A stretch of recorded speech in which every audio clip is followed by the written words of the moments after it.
ఇక వార్తల్లోని వివరాలు చూద్దాం.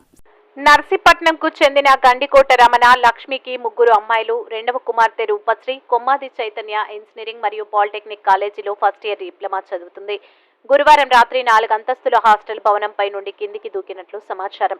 కాలేజీ యాజమాన్యం చికిత్స అందించే నిమిత్తమైన స్థానిక హాస్పిటల్స్ తో పాటు నగరంలోని కార్పొరేటర్ హాస్పిటల్ కి తీసుకెళ్లినా ఫలితం దక్కలేదు. నర్సీపట్నంలోని తల్లిదండ్రులకు ఫోన్ చేసి కాలేజీ సిబ్బంది వేధింపుల కారణంగా ఆత్మహత్య చేసుకుంటున్నట్లు ఫోన్లో మెసేజ్ పెట్టినట్లు తెలుస్తుంది.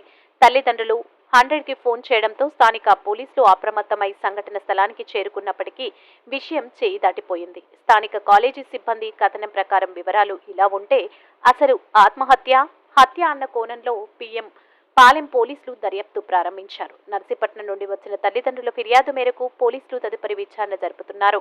కాలేజీ హాస్టల్ చుట్టూ ఉన్న సీసీ కెమెరాల ఫుటేజీలను పర్యవేక్షిస్తున్నారు. వార్తలు ఇంతటితో సమాప్తం. మళ్ళీ తిరిగి ప్రసారం అయ్యే టీవీ 9 న్యూస్ లో కలుద్దాం. అంతవరకు సెలవు.